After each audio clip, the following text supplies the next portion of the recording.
Divert చేశాడు. ఎవరు నిలబడి కలబడి తగలబడతారు, నరుకుతారు, నెత్తురు కలదొస్తారని మహర్వీరుల్ని ఎంచుకున్నాడు. అది ఆలోచన, స్ట్రాటజీ. వాళ్ళను ముందు పెట్టాడు. 20,000 మంది పేష్వా సైనికులు చూశారు. వామ్మో వల్ల కాదు అనుకున్నారు. ఎందుకు మనం వల్లకాడికి వెళ్తున్నాం, బతుకుంటే బలిసాకు తింటాం అనుకున్నారు. 1000 మంది చచ్చిపోయారు. టర్న్ బ్యాక్, పిచే వుడ్, జంప్, వెళ్ళిపోయారు. సో ఇక్కడ మనకు స్ట్రాటజీ కావాలి. స్ట్రాటజీ దేనికోసం? రాయితీల కోసమా, అడుక్కునేటి కోసమా, రాజ్యాధికారం కోసమా? రాజ్యాధికారం కోసం కావాలి. ఆ స్ట్రాటజీ వెయ్యాలి మనం. అంతేగాని వాడు ఏమంటాడు? దళితుడ ఈ దేశాన్ని నిన్నేలానిస్తానా, దళితుడ ఈ దేశాన్ని నిన్నేలానిస్తానా, అన్ని ఇస్తానన్న గాని, అన్ని ఇస్తానన్న గాని అధికారం ఇస్తానన్ననా, దళితుడ ఈ దేశాన్ని నిన్నేలానిస్తానా, దళితుడ ఈ దేశాన్ని నిన్నేలానిస్తానా, గొర్రెలిస్తాను ఓరి దళితుడా, బర్రెలిస్తాను ఓరి దళితుడా, షాపులు ఇస్తాను ఓరి దళితుడా, చెప్పుల షాపులు ఇస్తాను ఓరి దళితుడా. అప్పుడు నేను వెళ్ళానమాట. నేను చంద్రబాబు దగ్గరికి వెళ్ళి కాడికి 5 minutes చైర్ ఉన్నాను.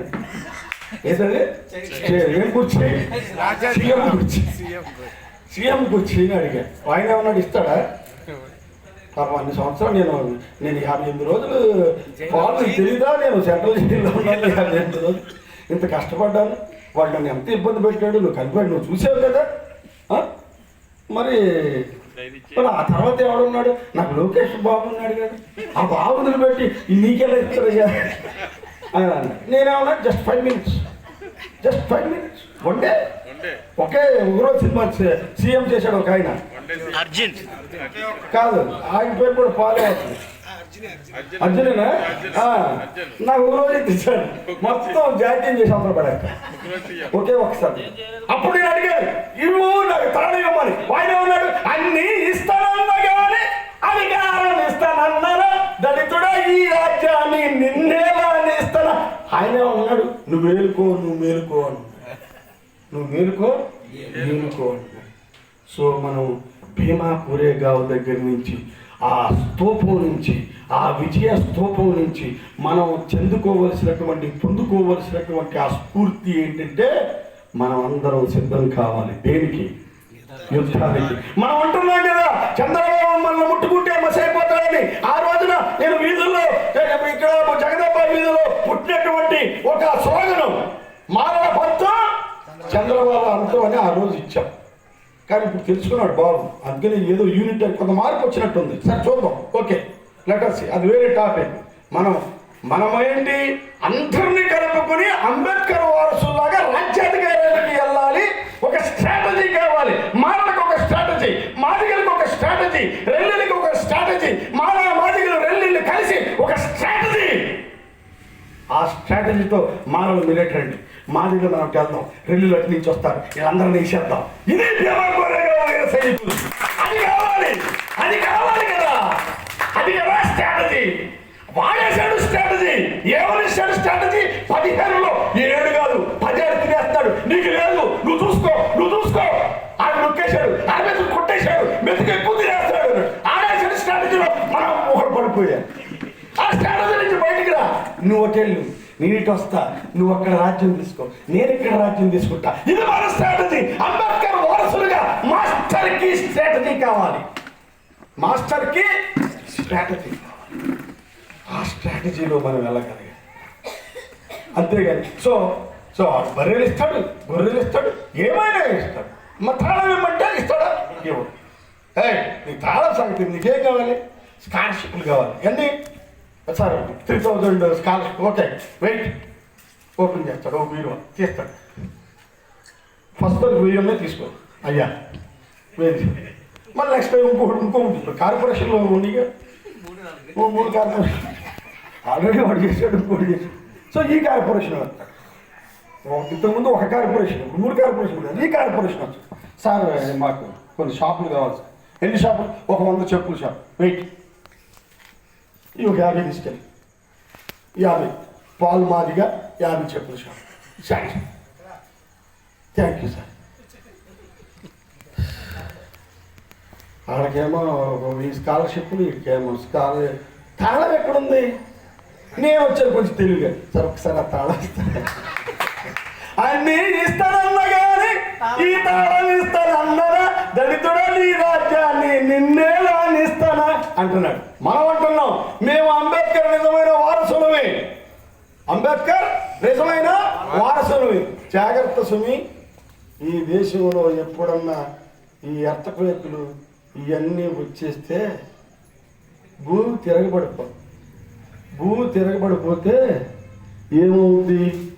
మళ్ళీ కన్స్ట్రక్షన్ అవుతుంది కదా, రీకన్స్ట్రక్షన్.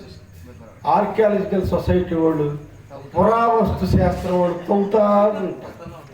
అప్పుడు అనకాపల్లి వచ్చి తవ్వినప్పుడు మర్రా చంద్రశేఖర్ పెట్టిన అంబేద్కర్ విగ్రహాలన్నీ బయటపడతా. అప్పుడు ఏమని రాష్ట్ర చరిత్రకారుడు, ఇన్ని విగ్రహాలు కాశ్మీర్ నుంచి కన్యాకుమారి వరకు లక్షలాది అంబేద్కర్ విగ్రహాలు బయటపడ్డాయి అంటే ఈ అంబేద్కర్ వారసులు ఈ దేశాన్ని పరిపాలించారు కాబోలు అనుకుంటారు. మరి అది నిజం చేయాలి కదా, అది నిజం చేయాలా వద్దా? అది చేయాలంటే మాస్టర్ కీకి స్ట్రాటజీకి వెళదాం.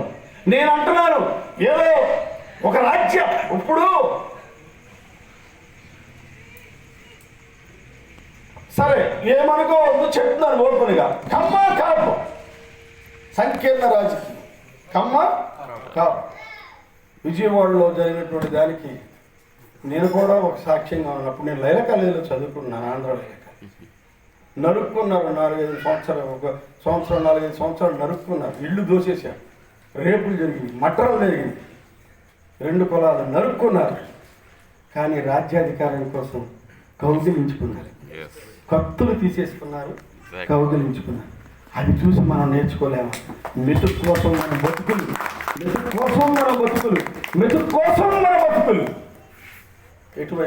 ఎటువైపు వెళ్తున్నాం? వాళ్ళు ఈ రోజున ఆ రాజ్యాధికారాన్ని పంచుకుని అతి తక్కువగా ఉన్నవాళ్ళు అతి ఎక్కువగా ఉన్నవాళ్ళని అణిచివేస్తూ పరిపాలన చేస్తున్నారు.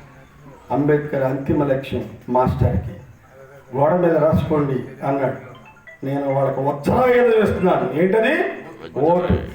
దానితో నా ప్రజలు రాబోయే కాలంలో మీరు గోడ మీద రాసుకోండి, నా ప్రజలు పాలితులుగా కాదు పాలకులు అవుతారు ఈ దేశానికి, ఈ గోడ మీద రాసుకోండి అన్నాడు. ఎప్పుడు రాస్తామో తెలియదు, ఏది ఎక్కుతామో తెలియదు, అన్నీ మనవే. కాబట్టి ఈ రోజున ఏదో ఒక రాజకీయ వేదికని ఆలోచించండి. ఆ రాజకీయ వేదికని మనం అందిపుచ్చుకుందాం, తర్వాత తాడానికి వెళ్ళచ్చు. అలా కాకుండా ప్రతి దాంట్లోనూ ఇందాక చెప్పాడు ఈయన మహర్, వాళ్ళు ఖిల్జీ వాళ్ళు వాడుకున్నారు, ఇంకోళ్ళు వాడుకున్నారు, అందరూ వాడుకున్నారు. మహర్లు ఇంతమంది సైన్యంలో మహర్లు చేశారు, మహర్కి రాజ్యం లేదు. మనం అన్ని పార్టీల్లో ఉంటాం, మనకి రాజ్యం లేదు. మన రాజ్యం కోసం మనం నిర్మితం అవుదాం. ఈ రోజున మేలుకొందాం.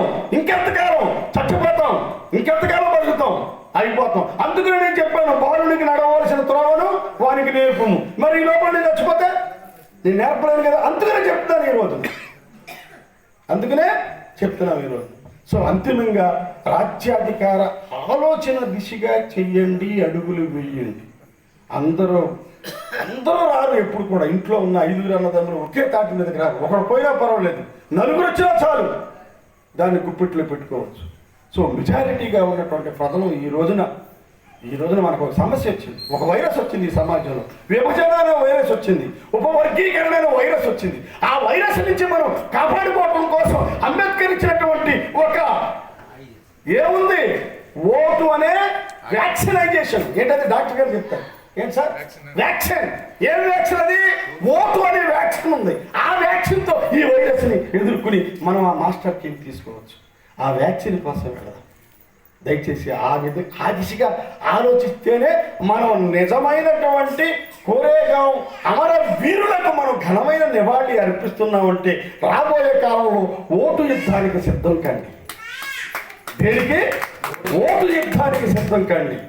ఓటును వేసుకునేటువంటి ఆత్మస్థైర్యాన్ని, ఆ శౌర్యాన్ని, ఆ పరాక్రమాన్ని, ఆ వీరత్వాన్ని మీరు బటన్ నొక్కి రాజ్యాధికార కీలు తీసుకుందాం. ఆ ఓటు యుద్ధానికి సిద్ధం కండి. కేవలం భీమా కోరే వారి ఆనాటి వీరత్వాన్ని స్మరించుకోవటం కాదు, స్మరణ నుంచి సంఘర్షణ రావాలి, సంఘర్షణ నుంచి మనకి ఫలించాలి, ఫలితం కావాలి, ఫలించాలి ఫలించాలి ఫలించాలి. ఫలించని అంజూరపు చెట్టుని నరికివేయము అన్నాడు. ఏమన్నాడు? నరికేయమన్నాడు అంజూరపు చెట్టు. సూక్తి ఏ ఏ ఏ ఏ గ్రంథమైన సూక్తి. నాటడం నరకడం. నిన్ను నాటాడు. ఎవడు నాటాడు? ఏమని నాటాడు? ఎక్కడి నుంచి నాటాడు? ఆయన నాటాడు. ఎలా నాటాడు? రాజ్యాంగం ఇచ్చి నాటాడు. ఎలా నాటాడు? రిజర్వేషన్ ఇచ్చి నాటాడు. ఎలా నాటాడు? నీకు ఎడ్యుకేషన్ ఇచ్చాడు. ఎలా నాటాడు? నీకు ఉద్యోగం ఇచ్చాడు. ఎలా నాటాడు? నీకు ఉపాధిని ఇచ్చాడు. నువ్వు ఎలాగ చేయాలి? ఫలించాలి. ఫలించడం అంటే ఏంటి? ఆయన అనుకున్నటువంటి ఆలోచన విధానంలో నువ్వు నడవాలి. ఆ నడిచినప్పుడే నువ్వు ఫలించినట్టు ఉంది. ఫలించకపోతే నరకమైపోవడం మంచిది. సో ఇంతటితో నేను చాలా టైం తీసుకున్నట్టున్నాను. సో ఓకే, పర్వాలేదు. కాబట్టి మహర్ ఎవడ పులుడు? మహరు పులులమ్మ, మహరు పులులమ్మ. మహారాష్ట్రలో కలదకపల్లి పల్లె పేరురా, కోరేగాము పేరు ఉంటేనే పేష్వాలాకే పుచ్చబొగులురా. ఏం బదులుంది? పుచ్చబొగులు. ఈ రోజున అంబేద్కర్ వారసులు ఎవరు? మనం అంబేద్కర్ వారసులు. అంబేద్కర్ వారసుల పేరు వింటేనే ప్రభుత్వాలకి ఇది పడాలి, మార్పు రావాలి. రాబోయే కాలంలో ఖచ్చితంగా అంబేద్కర్ వారసులుగా ఆయన కళలను నిజం చేసేటువంటి క్రమంలో, ఆ మార్గంలో మా వంతు కూడా ఉంది. ఇదిగో మా వంతు కూడా ఉంది అని మనం చనిపోయినప్పుడు మన పిల్లలు మా తాత అంబేద్కర్ వారసుడిగా అనకాపల్లి మీటింగ్లో పాలనప్పుడు ఇలా మాట్లాడాడు అని చెప్పుకుంటే చాలు, ఆ స్మరణ ఉంటే చాలు. నేను ఎందుకు మొన్న బిఎస్పిలో పోటీ చేశానో తెలుసా?